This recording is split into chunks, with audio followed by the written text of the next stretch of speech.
disconnected. You know, I sure do miss the two-strokes. I've had so many two-strokes, of course, back in the day. I mean, I had a few four-strokes back then, but the four-strokes wasn't as cool as they are now either. There was a lot of dog ear, you know, it just took a lot more to run a four-stroke. The valves and the overhead cam, just the way they was made back then compared to the new stuff. They wasn't near as high revving. But the two-strokes, I've had a lot of two-strokes, a lot of four-wheelers, three-wheelers, 250Rs, 250R three-wheelers, four-wheelers, dirt bikes. I've had about everything. I've had a YZ. Sorry to say, I had a YZ 125, but had mostly Hondas, of course.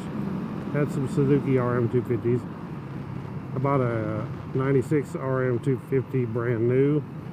And actually, this is my first ride. My first ride was right here on this road. I was coming from work back there, home, brand new. I actually had it like 2 weeks, but I tore it down and redone everything. I lubed everything. I torqued all the bolts. I got it all in shape. It was ready to race, to go motocrossing. And I got riding home with it. It was awesome as a running dude. Well, I took off here on a wheelie, and of course back then I was crazy and I'd ride wheelies for a long ways. So I started my wheelie right there, the stop sign, and of course I was probably 60 miles an hour, 6th gear. I mean, I was cranking on down through here and feeling good. I just bought the bike, like I said, that 1996 CR250. I remember right after I bought it, they came out with the aluminum frame, the 97, and I was kind of bummed. I was like, you kidding me? They just came out with that after I bought my CR250 steel frame. Mine had the steel frame. The next year, 97, was the aluminum frame. And so I'm riding a wheelie down through here, just flying. And actually, I'm trying to think, was this gravel? This was gravel then, because that was actually 21 years ago. It was probably 95 when I bought it. It was a 96 bike. So I'd made it through here, and I was still cranking on, on the pipe, and no problem. I mean, it wasn't no problem wheeling that fast and that far. And I got about right up here, right over this little crest right here, and you couldn't see, and there was a big, pretty good sized rock about like that right in the middle of the road.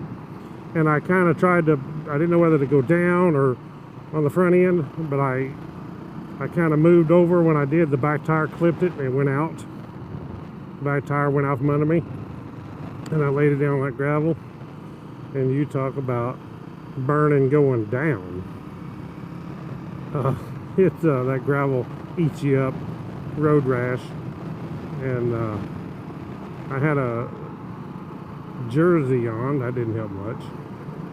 They're made to protect some, but I guess if you had all the gear all the time, it might have helped. But that wasn't the problem. It was busted this elbow. Even with the gear on, it probably would have still done that, unless there was some serious padding in it. But I wasn't going to go to the hospital, and it kept bleeding so bad. And my wife and my boss up there where I worked on the bikes, I worked on the motorcycles up there, and they kept on me until I decided to go to the hospital. I thought I better go do it.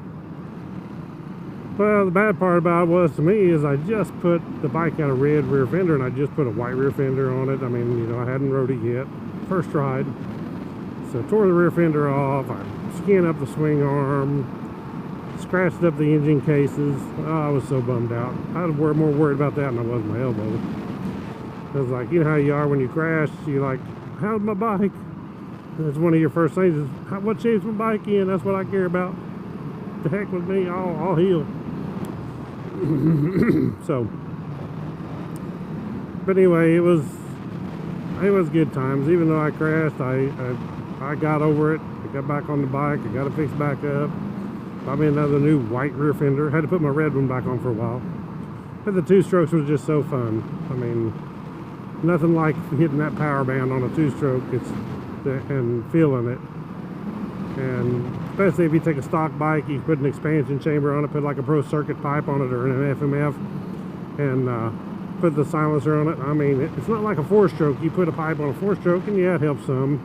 But muffler on a 4-stroke, it helps some. But you put an expansion chamber, aftermarket expansion chamber, like a Pro Circuit or an FMF or something, and a silencer on a 2-stroke, buddy, you absolutely, they come to life, and they will crank way better than the stock.